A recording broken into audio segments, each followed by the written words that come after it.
my water just broke. I felt like things really intensified. She was right there and she was coming. It was an amazing feeling.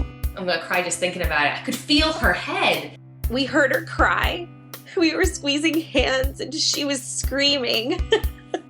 I'm Bryn Hunt-Palmer, and you're listening to The Birth Hour. This podcast is designed as a safe place for women to come together to share their childbirth stories. Stick around and join us to hear informative and empowering birth journeys from women all over the world.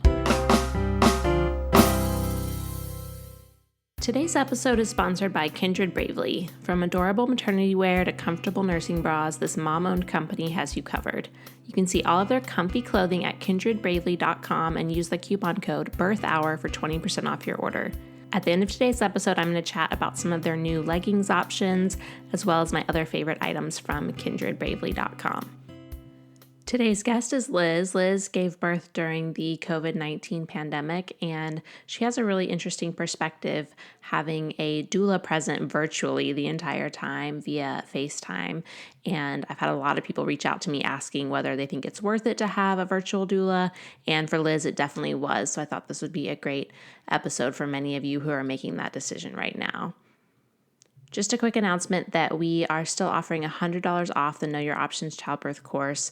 We did have it at 50% off for about 3 months, and we had to end that, but we are still knowing that many people are in a tough spot with classes being canceled and other things coming up that you didn't expect. So we wanted to do as much as we could. And so right now that looks like a $100 off coupon, which is just 100 off. And you can find the link to sign up for the childbirth course on the website by going to the tab that says courses and clicking on the Know Your Options childbirth course.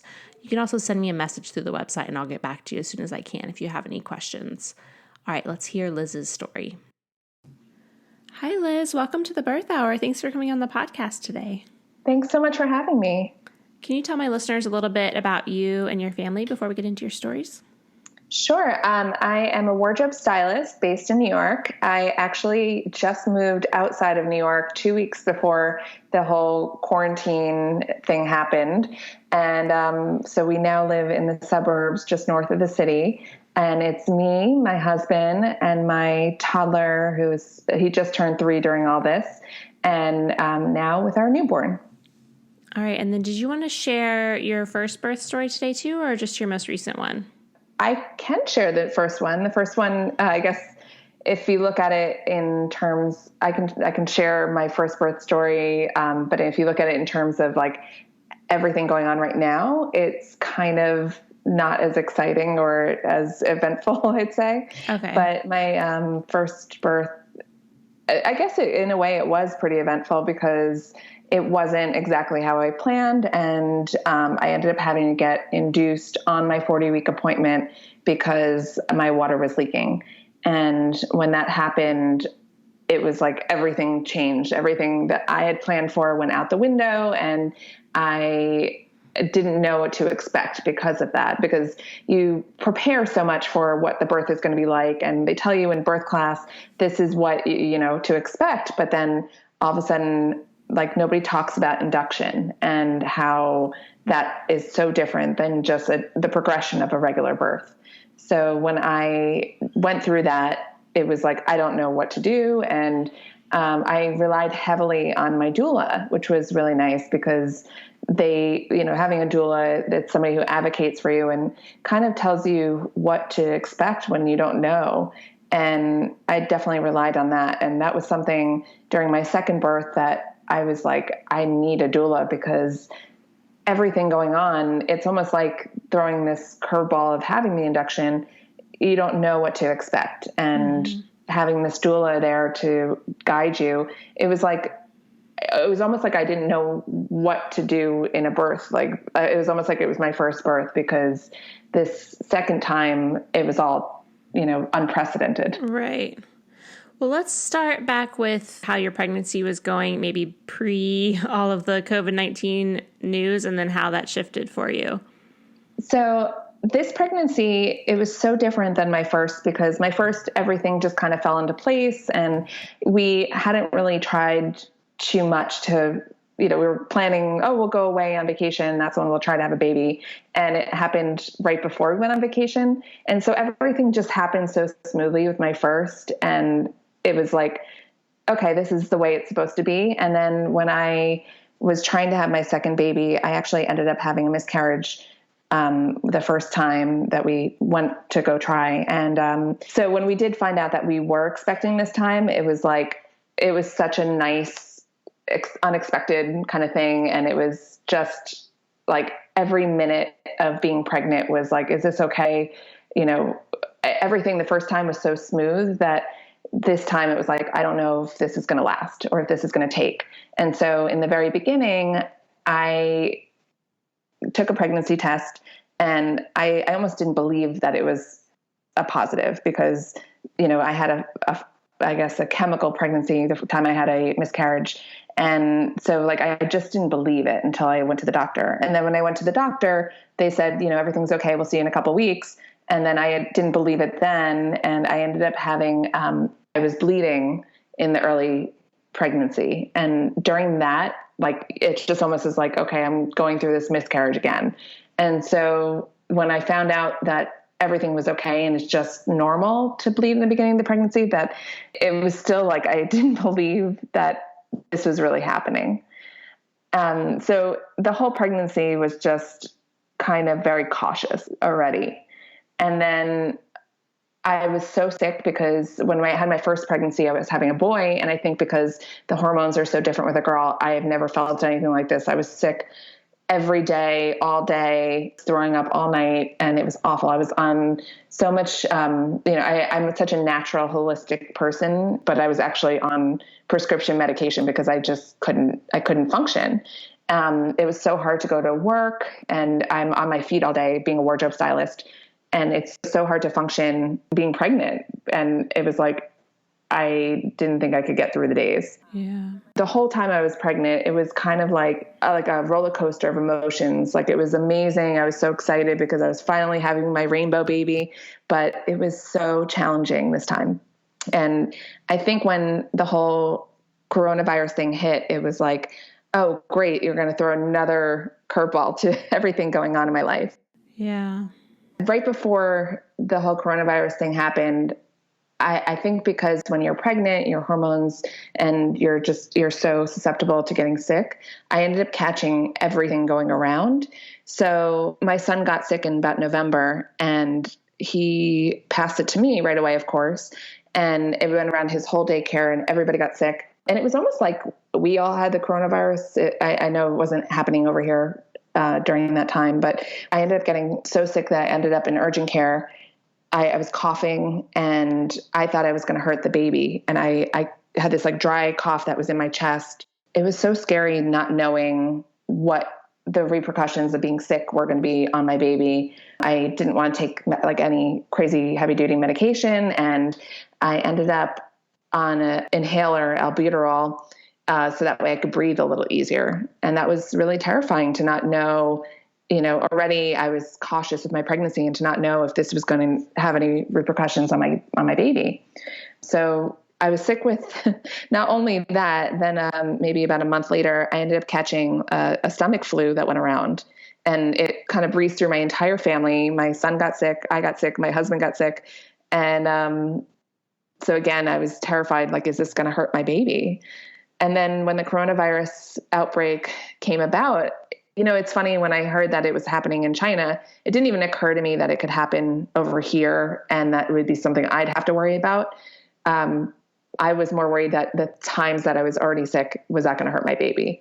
So I felt almost like the damage would have been done, and it didn't really scare me too much about the whole outbreak. And then things just escalated and everything changed in, pregnancy as it was.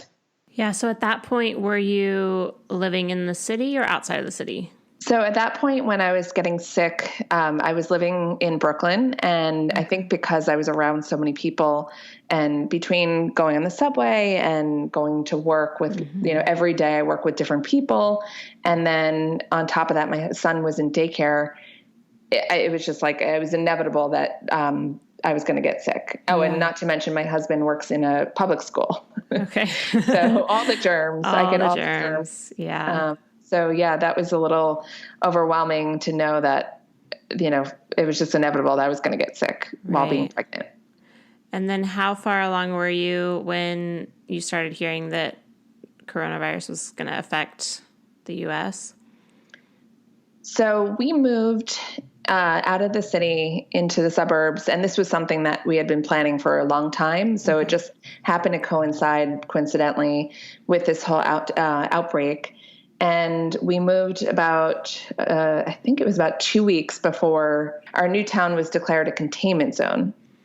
And it was like the most terrifying thing because this was something we didn't know what the coronavirus outbreak was. We didn't know what a containment zone meant. And here we were moving to this new town in a whole new life.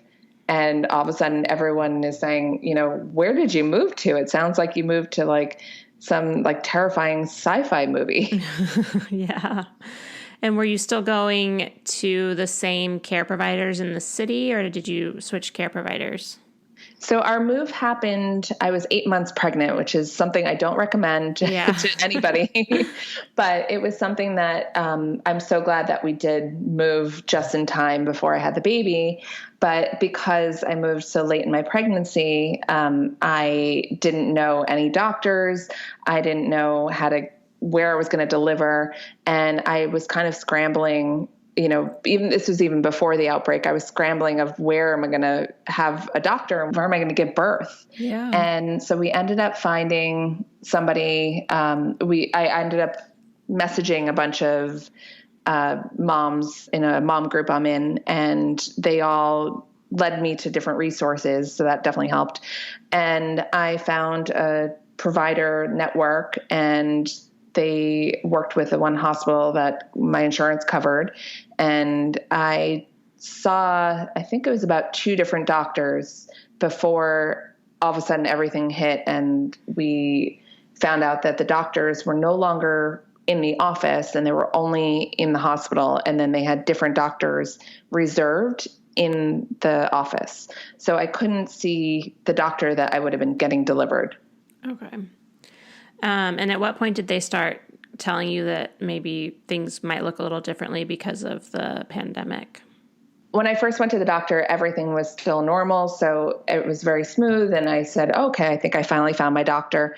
And then all of a sudden when this hit, I would go to the doctor, and every time I went, it was almost like about weekly. I had to go the last month of my pregnancy. And every time I would go, it was like a new bit of information would happen, and we didn't know what to expect. And, the first time I went to the doctor, they kind of didn't really know what was going to happen with this whole outbreak. So the nurses all had masks on, but we didn't. And it felt very vulnerable to go into this office where, all the staff is protected, but we as patients weren't protected. And the waiting room was packed because, every mom wants to bring their husband or partner with them. And I was there by myself, knowing that, I didn't want to risk it for my husband or my son.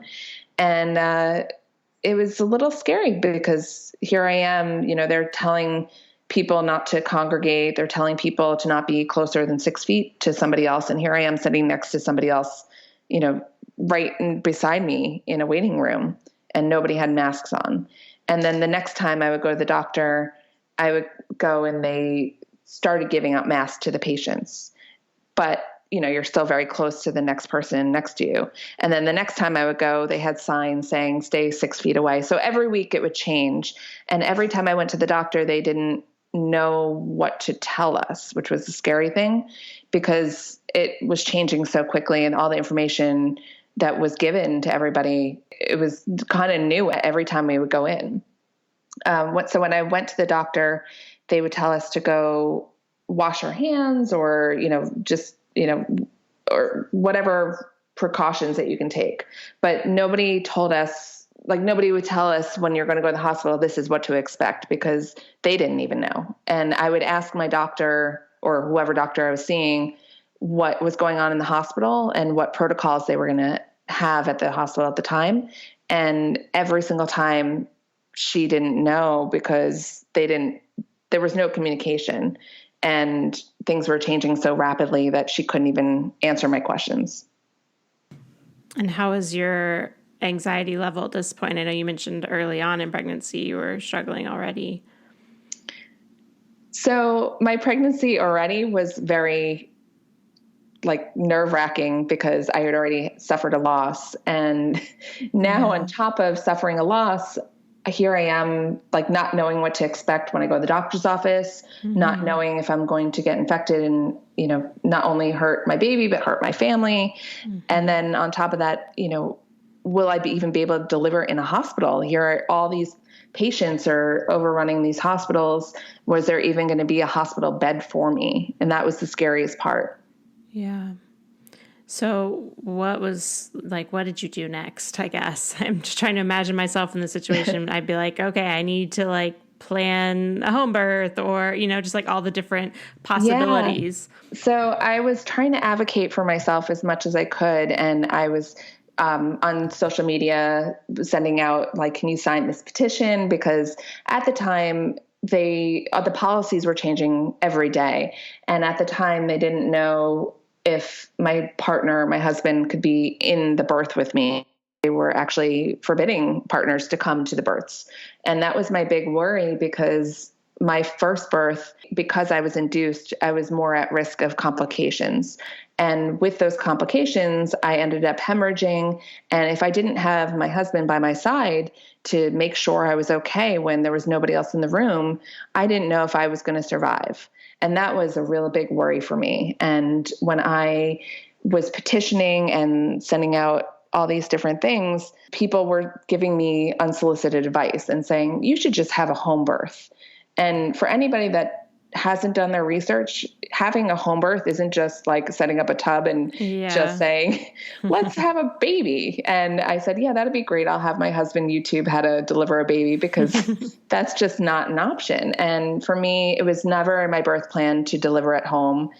Being that I was induced the first time, I knew that my pregnancy could have been my delivery could be a little bit riskier.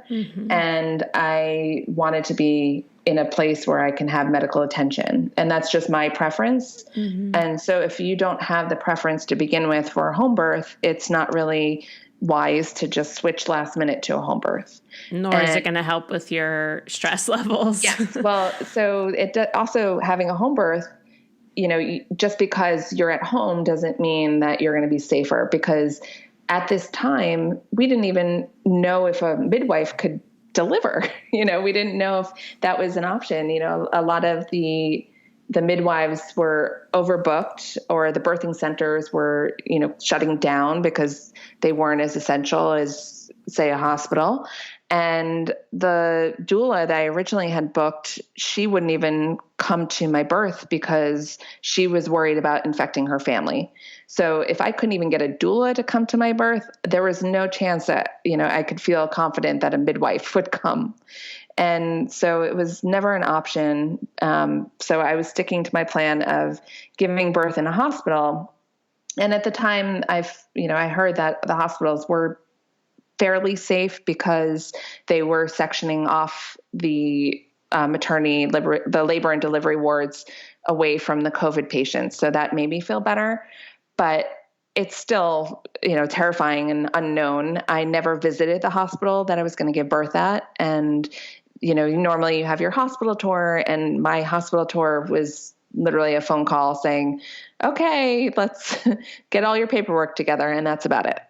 So leading up to the birth, the partners that were originally banned from coming to birth, they eventually were allowed, and there was an executive order in New York State to say that they were necessary. But at the same time, doulas were not deemed necessary, and also partners in postpartum were not deemed necessary. So I couldn't have my doula in person, and I couldn't have my husband there with me after the birth, which was very nerve-wracking on its own. Not only am I going to the hospital and not knowing what to expect, but I don't have somebody advocating for me when I can't. And that was the most terrifying thing.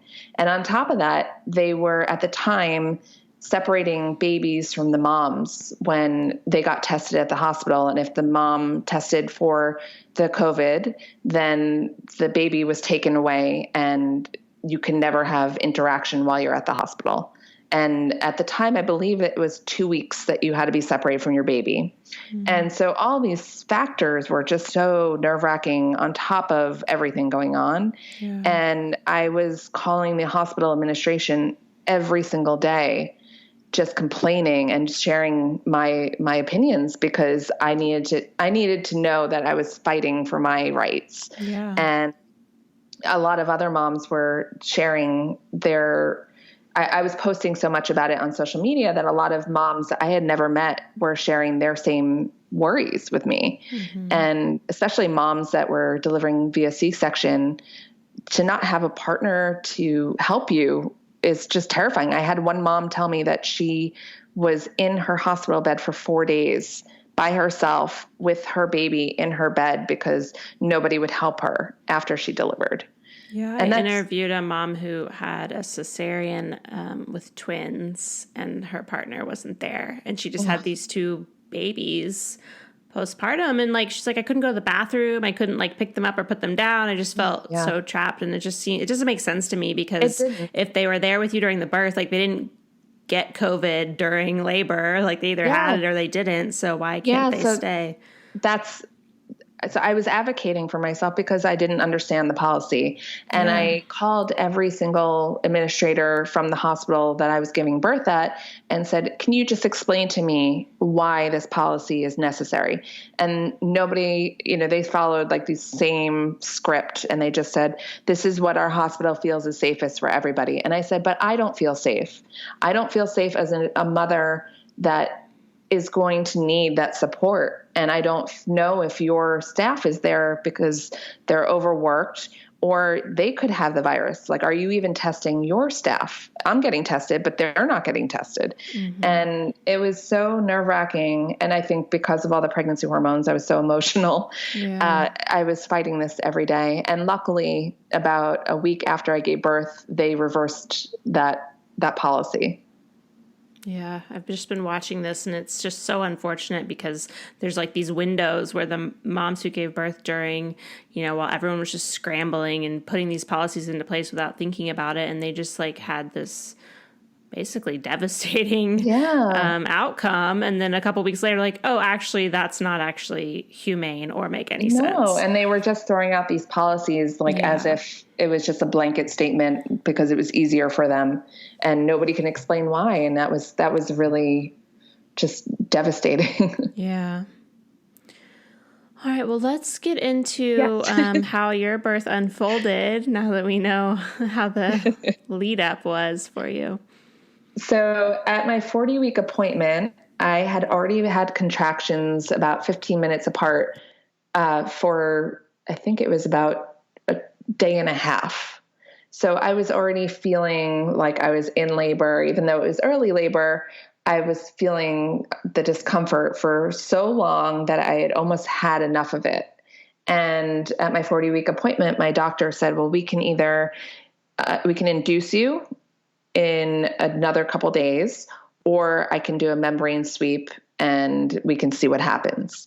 And being that I already had gotten induced in my first labor and I knew how awful that was for me, I said, that's not an option and I will try the membrane sweep. And so she did it right there in the office. And right after the membrane sweep, I had a non-stress test, and they record how many contractions you're having within a certain amount of time. And my contractions quickly went from 15 minutes to 6 minutes apart. And they have different protocol, depending on what doctor you go to, or what, if it's your first birth or your second birth, but they say 711 if it's, I think, your second birth, and if it's 411 if it's your first birth, so it's 4 minutes apart, and for 1 minute at a time for 1 hour. And so 6 minutes was this kind of in between, am I ready to go to the hospital or am I not? And the doctor said, why don't you go home and wait till it goes down to 4 minutes? And so when it got down to 4 minutes, I started panicking because, you hear all these things about your second labor going so quickly that I said, I just got to go to the hospital. So my husband drove us. I was so grateful. My mother-in-law had moved in to our house about 2 weeks prior to the birth. So I knew that she was safe and she was going to watch my toddler. And we just walked out of the house without even saying goodbye. It was just like, and now it's go time. And we got to the hospital, and even though we are in the suburbs, there's still, because it's in a populated area of New York, there was a parking garage. And so my husband was circling around looking for like the perfect parking spot. And I just needed to get to the hospital. And normally they have valet parking in the front of the hospital, but because of everything going on, we had to go search for parking, and that took a long time. So here I am having contractions in the car, and like, how am I going to get from the car to the hospital without doubling over and crawling to the hospital? So finally he found what felt like the furthest away parking spot, and my contractions were about 3 minutes apart and coming on so strong that every time that they came on, I was like doubled over in pain and couldn't move and couldn't talk. And finally I got to the entrance of the parking garage, and I guess I was visibly in pain, that somebody from the hospital could see me, and they ran across the street with a wheelchair and got me in right away without even saying a word. And I got wheeled right in. I already had my mask on as soon as I left the car. So they just wheeled me right into, they barely even checked my temperature. They just put the thermometer in my ear in the entrance and just wheeled me straight up into the labor and delivery area. And my husband, I kept looking back to make sure he was actually coming with me, because I've heard all these horror stories of the husbands have to get tested, or if God forbid he had a fever or something, then he wouldn't come through with me. So that was really a very high pressure moment on top of having contractions. So as soon as I got to the labor and delivery ward, they put me right into the delivery room, which was so abnormal for me because the first time I was giving birth, I was in triage for hours. And this was like, almost like checking into a hotel. They were like, we'll send you right up. And they took our bags and they brought us right there. And they had me change right away into my hospital gown. And because I had been crying from the anxiety of how am I going to get into the hospital for so long, I soaked through my medical mask, and it was almost like I was breathing my tears, and I couldn't take it anymore. And so finally I ripped it off and I asked for a new mask, and they luckily were able to give me a new mask, which I had to keep on the entire labor. I ended up having contractions that were so strong during the labor that I ended up having to pull down the mask and hug my husband so nobody can know that I was pulling down my mask to breathe through them. Yeah. Seems like it'd be so hard to breathe during that, especially the transition and pushing. Yeah. Oh, that was not fun. So when I finally got into my delivery area, I had asked for a birthing ball and a birthing peanut and all the things that, like, I'm planning on having this like hypnobirthing Zen experience. And here I'm asking all these medical staff, and they're in full on PPE with the medical shield. And like, they have like 3 layers of hospital gear on. And, it was like going into like, it felt like a sci-fi movie, just not knowing who was behind all these medical masks and gear, and everything that I had practiced between my first birth and this leading up to this birth of having this like beautiful Zen experience just kind of went out the window. And there was no relaxing, knowing that everybody's like, do they have the COVID? Do they, we had to get tested as soon as we got there. So they did the swab up your nose, which felt like it was going almost to your brain. It was so intense. But I was in so much pain from my contractions that the COVID test didn't really bother me. My husband still says it's the hardest part of the birth for him. But for me, it was, I'm sure. for me, the COVID test was just like, it just was like a little tickle compared to the contractions I was having. So it was no big deal. But as soon as they found out that everything was coming back negative for us, the whole room relaxed. They started peeling off all their PPE except for their masks. And everybody started like laughing and kind of in a better mood. And it was less serious. And I don't want to say it wasn't anxious, but it was less anxious than it was before. It's so interesting and so important to have those quick results. Because I know a lot of hospitals, it's like it could take 12 hours and like your baby might be born before you know your result. Yeah, we were so lucky that our test came back within I think it was about an hour after we took it. So it was only about an hour of like real high anxiety. Yeah. And then in order to kind of mitigate that anxiety, my husband knew that it was important for me to have my room as zen as possible. So I have these birthing stickers, these decals by a brand called Birth Bubble. And you can put them up on the wall in front of you, and they have all these hypnobirthing mantras that just kind of remind you, my baby is coming to me soon, and different things to kind of relax you and realize that you're going to get through this. And then on top of that, we put on music. I had a whole birthing playlist I had made. We put tea lights around the room that were battery operated, and we shut off the lights. So it was only natural light. So we kind of zenned out the room. And because of that, I think all the nurses were in a better mood. And it was between not having between having the negative COVID test, having all these like Zen factors in our room. And then also I gave like little healthy treats to the nurses. I think it just helped the vibe of the whole room between me, my husband, all the medical staff. I think everybody was like almost forgetting that they were in this medical facility during a pandemic. What did you bring for them? Because I imagine you probably couldn't bring like home baked stuff. Yeah. So for me, I knew I wanted, like when I was after the birth and for my husband during the birth, I love Lara bars, and they're just like a nice healthy snack. And because they're packaged, they don't need to be refrigerated, and they're healthy. I knew it was something that it was safe to bring for the nurses. So I brought a big box of that. Nice. All right. Well, what happened after that?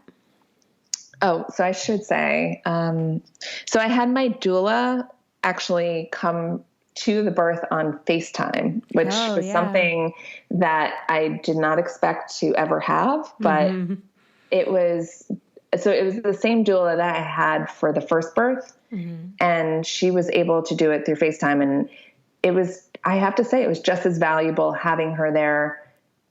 Even though it was virtually, she was still advocating for me and telling me what to expect and what to do, but also taking kind of a backseat and not being too imposing at the same time. And it was almost like she was there. And we got this little, I don't know how you say that. It's like we got this little attachment that you can put the phone on and clip it to anything, whether it was like legs, and put it on the hospital bed. So my doula was literally next to me on the phone in the hospital bed with me. And it was so nice to have that voice just to like remind me to breathe or do different things that, I need to advocate for myself. Did you keep the phone going the whole time, or was it like you would call and then get back on? As soon as we got to the hospital, we had called my doula and said, hey, we're at the hospital.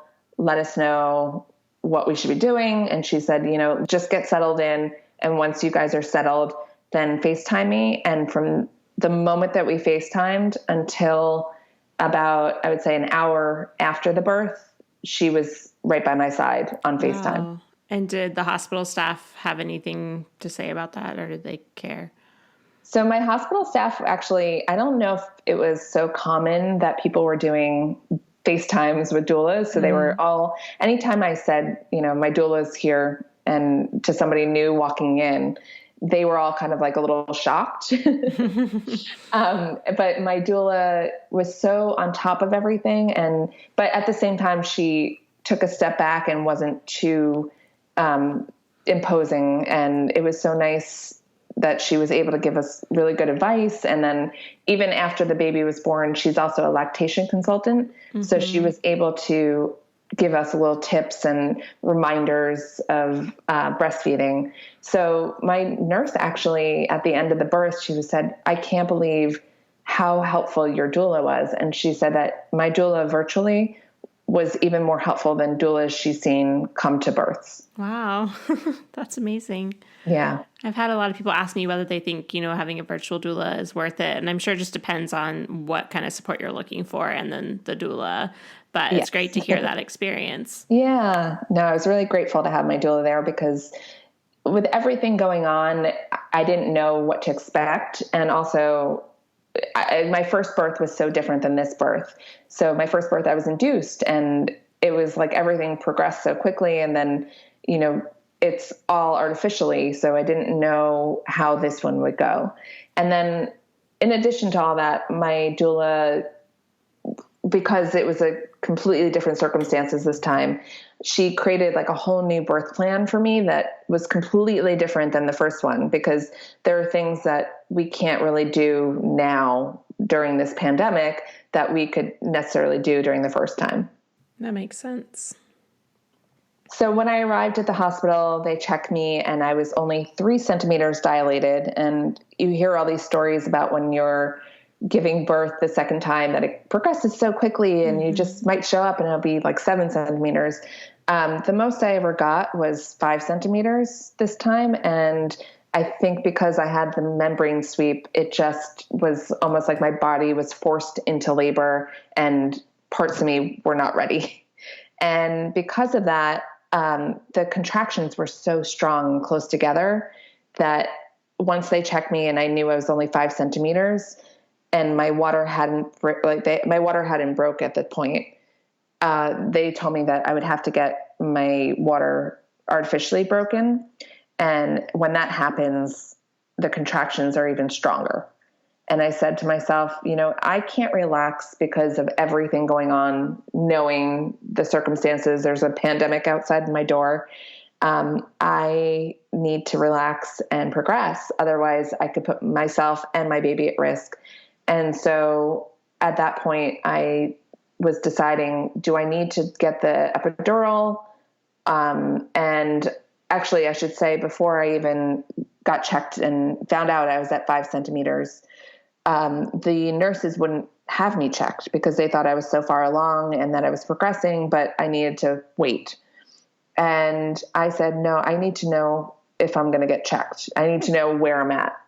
At that point, they said, well, the OB is really busy right now. She's in another labor and we're going to have to wait. And I said, I can't wait. I need to know where I am because I'm at the point whether I know if I need an epidural or not.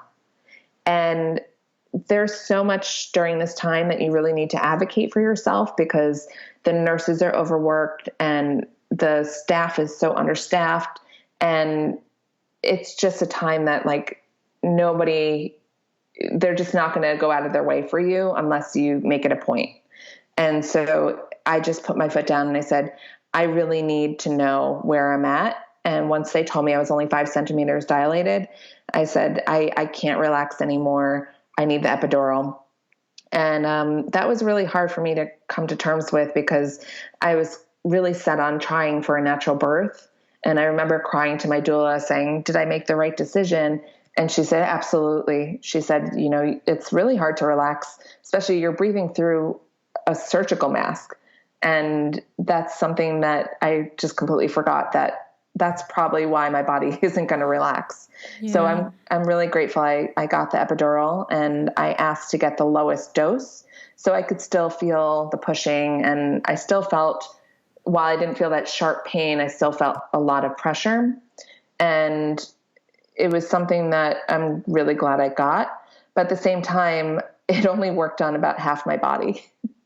So I still felt on the right side of my body, I felt all of the contractions, but at least my left side of the body was completely fine. And because of everything going on and I have scoliosis in my back, the anesthesiologist said that she had to go a little bit lower. And it wasn't something that they normally do. And I think that's why only half of my body took to the epidural. And on top of that, I overheard the nurse and the anesthesiologist talking about how at one of their labors, they had something where they didn't get any epidural, it didn't go through because of the placement. So here I am, I'm only feeling half my body kind of numb up, and I'm freaking out that am I going to feel everything? Is this normal? What's going on? But luckily I think because of that, I was able to progress so quickly, and almost immediately I felt like I could feel the baby crowning. And it didn't take that much longer after to say to the nurses, I feel the baby, it's time to push.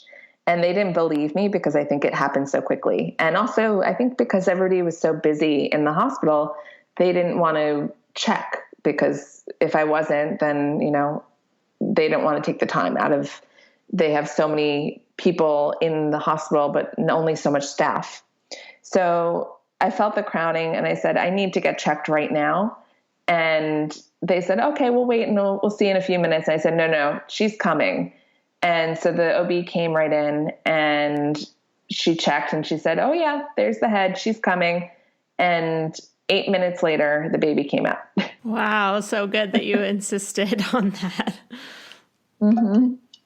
Yeah. It's really amazing how much during this time it really empowers you, and it makes you realize you really need to advocate for yourself, and you need to stick up for yourself, saying, this is what I need, because if you don't do it, nobody will. And right now there's so much going on in the hospitals that they need you to do that. Yeah. So then how was the, immediate afterbirth? So after the birth, it was really amazing, but also so different than my first birth, because my doula was there to take pictures. And this time we had nobody there to take our pictures and enjoy this moment, to capture this moment and remember it. So I did have my husband take a picture of me, it was something that I had seen on Instagram of a woman with her arm up with a fist, and almost like we did it. I gave birth. And for me, I was like, you know what? I gave birth with a mask on. That goes another level of I gave birth. Yeah. And so I had the mask on and I put my fist up and he took the picture. And that night I posted on Instagram, and I think it went viral, and I can't even count how many times it got reshared. And it was just I think because so many women are going through what I went through during this time, it was something that resonated with so many people. Mm-hmm. And so that was really an amazing moment to me, and that I'll never forget. And then also it was just an amazing time to realize that I gave birth during a pandemic, and here I am, I'm breastfeeding with a mask on, and it's like nothing you've seen before. I was really lucky that during the pushing, and I think I kind of think why I pushed so quickly is because they allowed me to push without the mask on. Mm. And I don't know, honestly, how I would have pushed out a baby in 8 minutes with the mask on. And I'm so grateful that they let me take the mask off. Yeah. I don't know why, what the difference is if I had to keep a mask on during the whole birth and then take it off for the pushing, but I didn't question it. Yeah. You're like, I'll take it. So then, after the birth, it was really great. But I was so excited to have my baby in my arms finally, because it was such a nerve-wracking pregnancy that I was so grateful that like she's here safe in my arms, and I know that she's going to be okay if she's in my arms. That I didn't even notice that the OB was sewing me up and I had torn, and that was like the least of my concerns.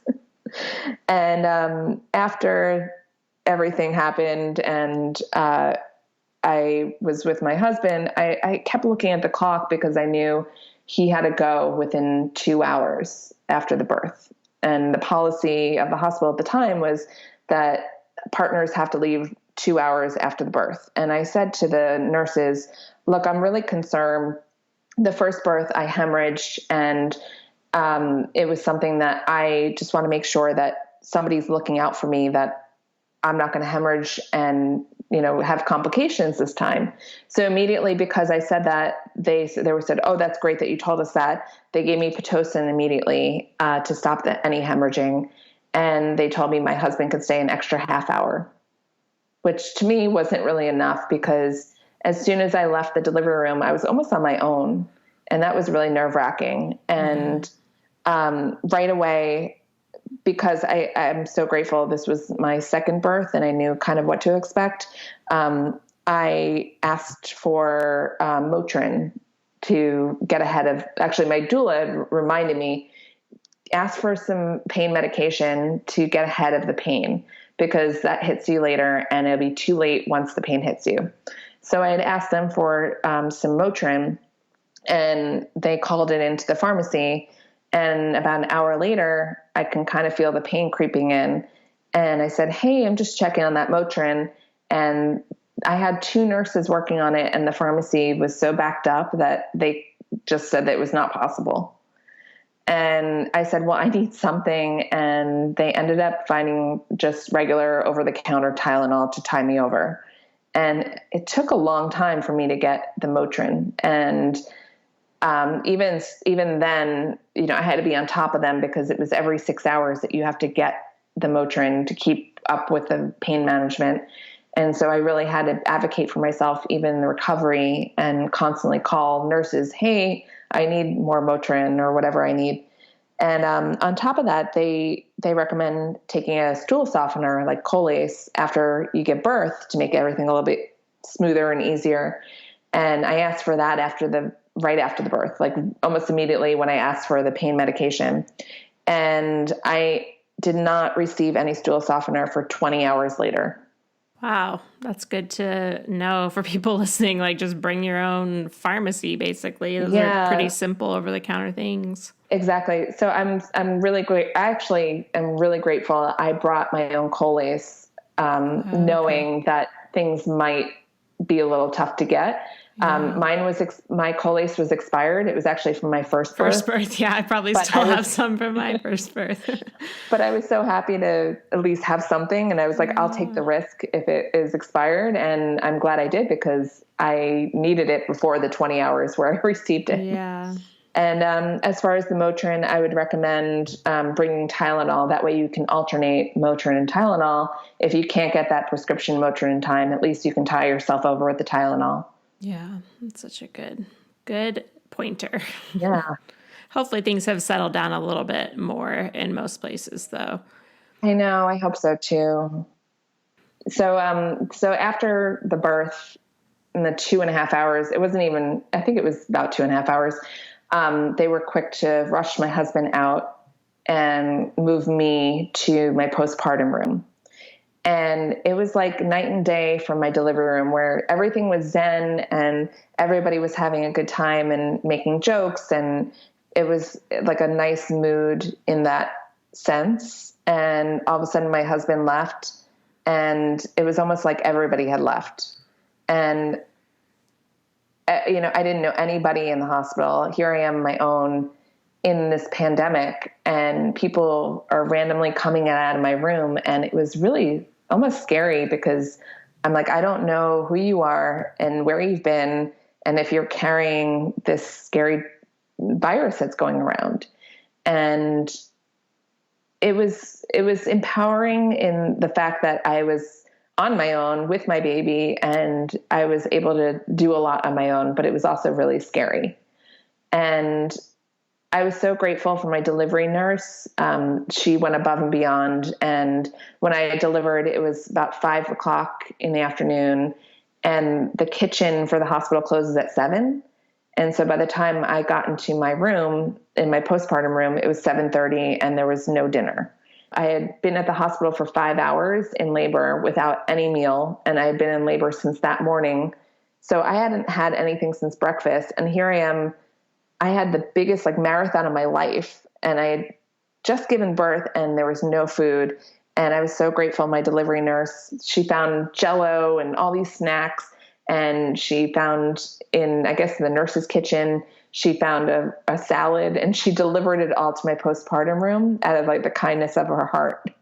So that was really amazing. And then I got to the postpartum wing, and it was all of the nurses there were so busy and overworked. And I don't know if it was because it was my second birth, but it was almost like they just didn't care to help me.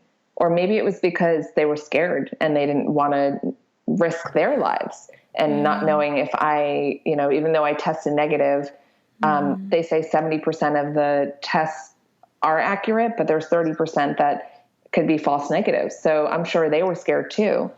So when I got to my postpartum room, the nurse that was caring for me, I had asked her to help me to the bathroom because I was in so much pain. My bladder was so full that I was having this sharp shooting pain, and I couldn't handle it anymore. And I said, I really need to go to the bathroom. And she said, well, maybe you should wait until the pain subsides. And I said, I can't wait. The cause of the pain is because my bladder is so full. And she said, well, I don't know how to help you to the bathroom. So either you can try to go in a pan in the bed, or you can wait. And I said, I got to figure this out. And I crawled myself to the bathroom.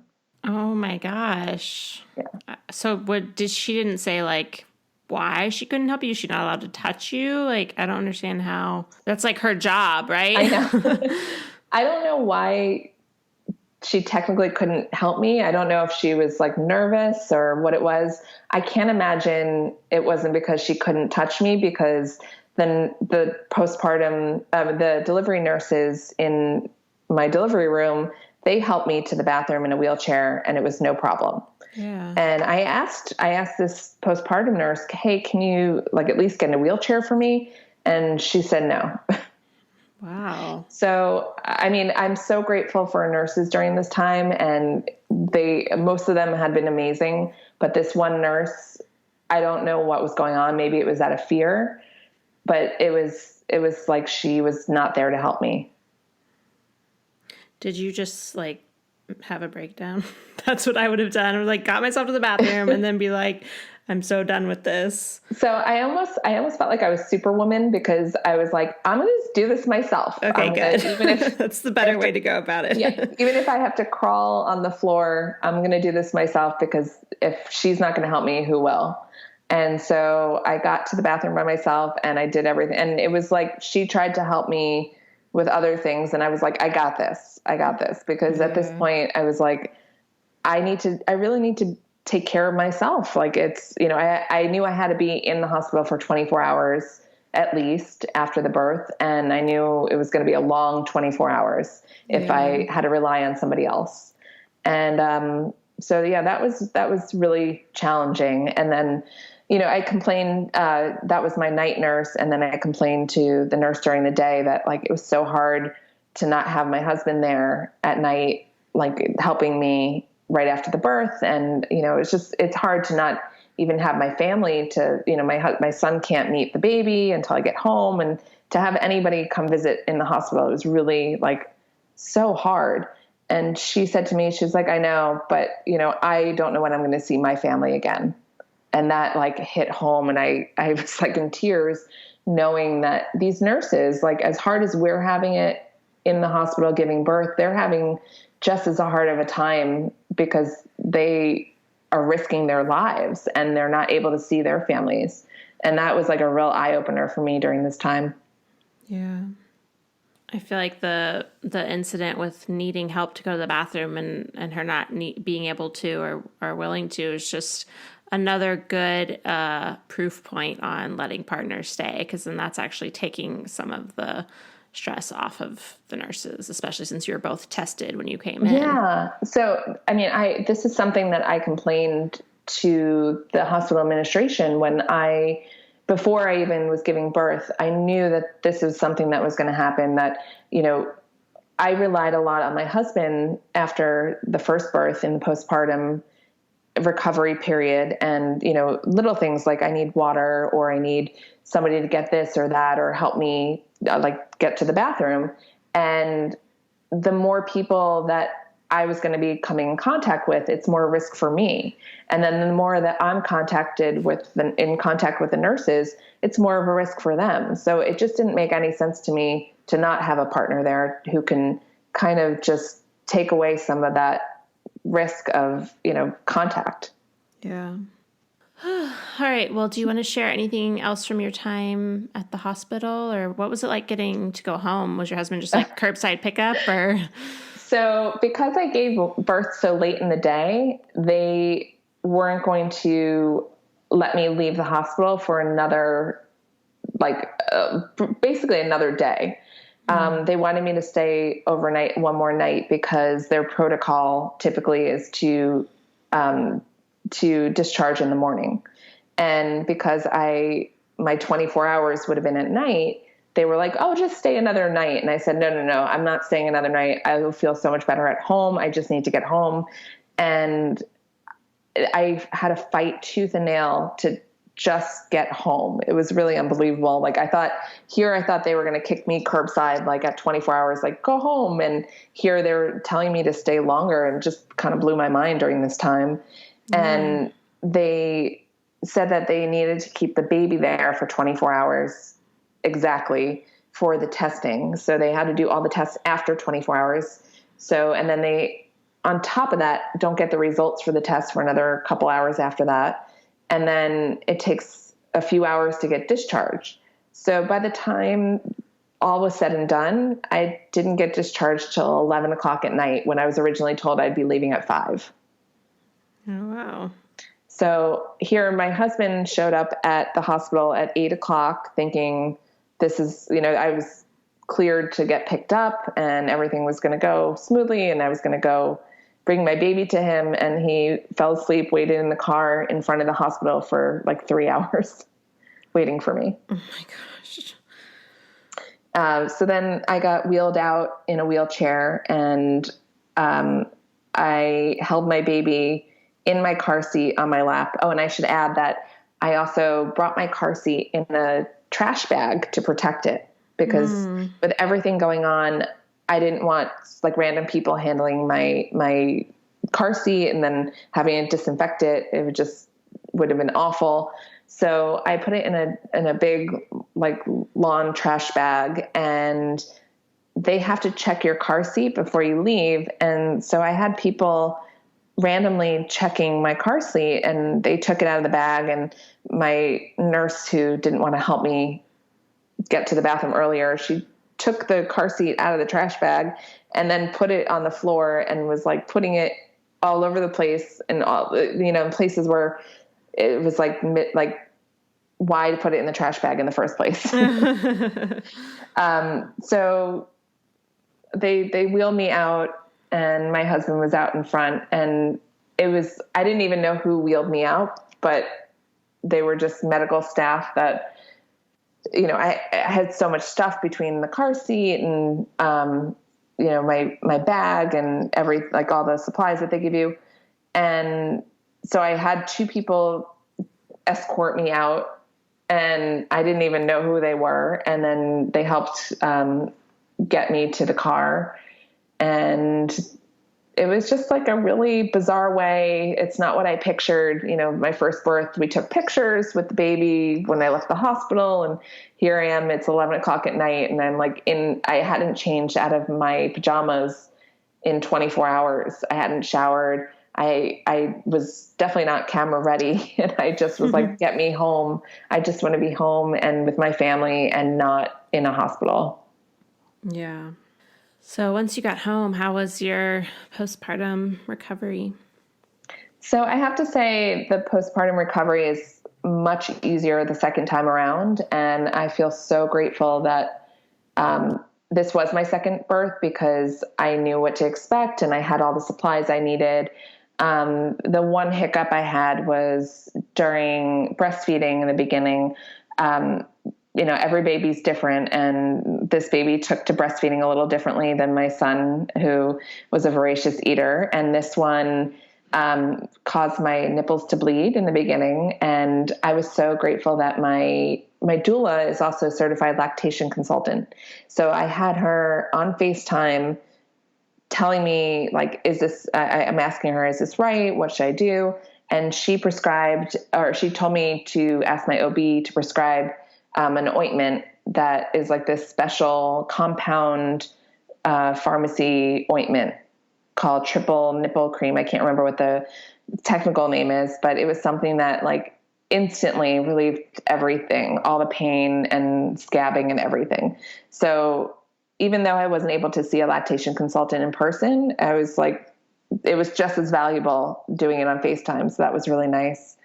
But the postpartum, not having family around has been really challenging and also really sad. We ended up, after 2 weeks postpartum, we allowed my dad and stepmom to come over because they had been quarantined longer than us. And, 2 weeks after the hospital, we felt like it was safe enough to come over. And so they got to meet the baby, but the rest of my family is not meeting the baby for indefinitely. And it's been really hard to know that a lot of my family might not meet the baby in person for, I have no idea how long. And that's just a hard thing to think about. Yeah. I know. I was just thinking about that actually recently, just this whole wave of babies who won't be socialized in the same way they won't go to the grocery store or the park. It's just going to be interesting to see how this plays out for this generation. Yeah. On top of having a baby during this time, it's been really hard to have a toddler at home with me, not only during this, but we moved to a new home in a new town. He doesn't have his daycare. He was supposed to start preschool, right when we got here. So my toddler hasn't seen friends in months, and his whole life changed between being in a new town and a new house and not his usual routine. And then all of a sudden you add a baby to this and we're all stuck inside, and it's been challenging. Yeah. Yeah. I am with you on that for sure. I think just one newborn at home actually sounds kind of peaceful and nice during this time. But the older kids, it's a whole nother. Yeah, a lot of people are saying, how are you doing with the baby? And I said, the baby is the easy part right now. With the toddler in quarantine, that's the hardest part. Yeah, for sure.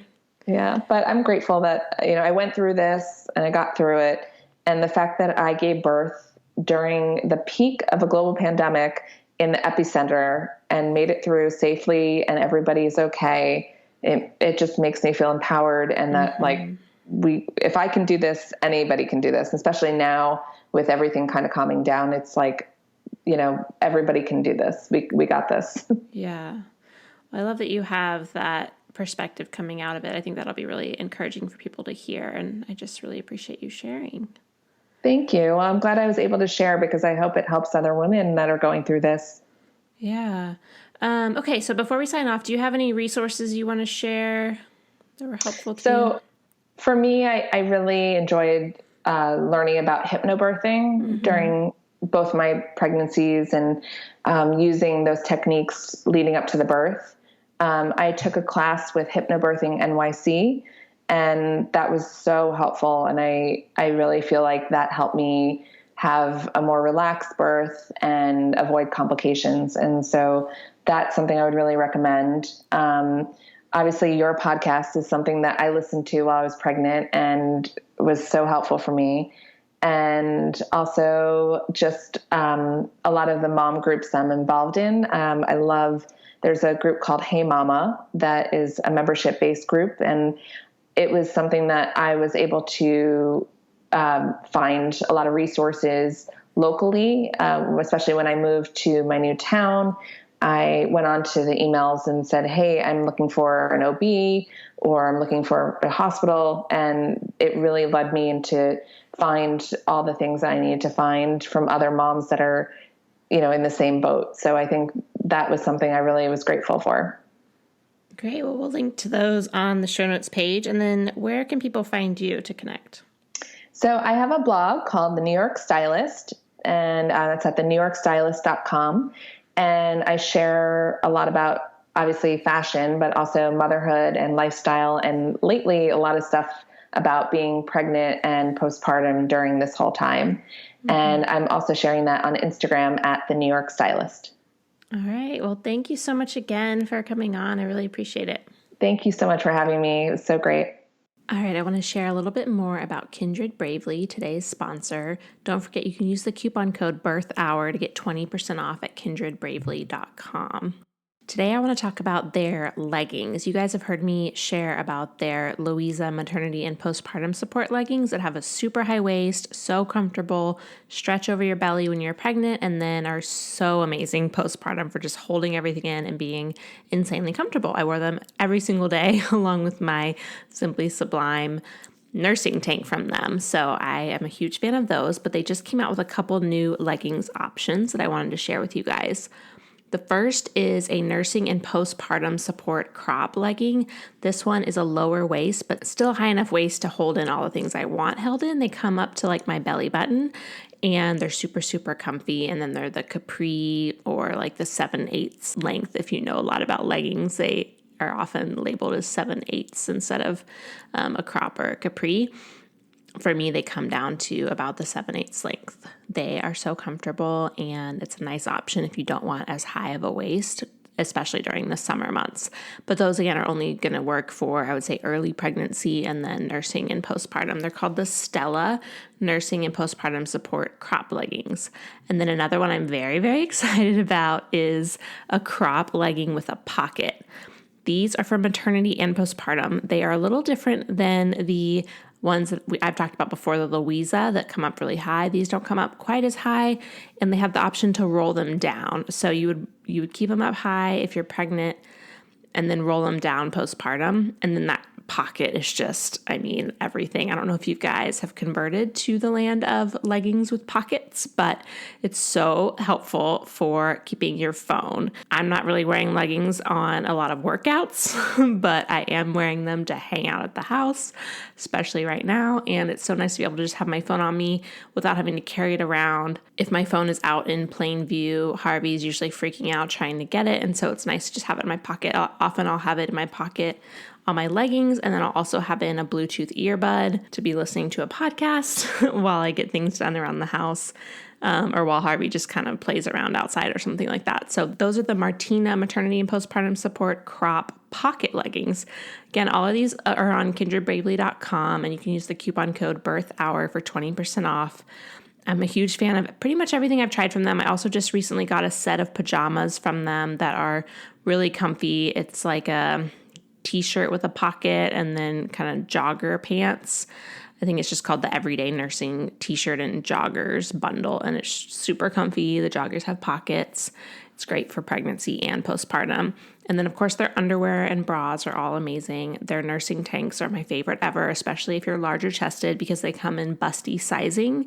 That works really well for larger chested people, and they don't have a shelf bra in them, so it's not hitting at a weird spot. It's just really supportive and molded to work for you. So highly recommend kindredbravely.com. You can see all of their stuff over at kindredbravely.com and use the coupon code BIRTHHOUR for 20% off your order. Thank you so much again to Liz for sharing her story today. You can get more information at her show notes page, which is at thebirthhour.com. You just search for her name in the search bar and it'll pop right up. And if you want to use the Kindred Bravely coupon code, it's just BIRTHHOUR at kindredbravely.com for 20% off. One more reminder that we're offering $100 off of our Know Your Options childbirth course with the code 100OFF, and that is available via the website, thebirthhour.com. Find the tab that says courses and click on the Know Your Options childbirth course. Thanks so much for listening. If you enjoyed today's show, head to thebirthhour.com and click Become a Member to pledge your support. And as a thank you, you'll get an invitation to join our private Facebook group and access to exclusive episodes. Your vote of confidence and support means the world to me.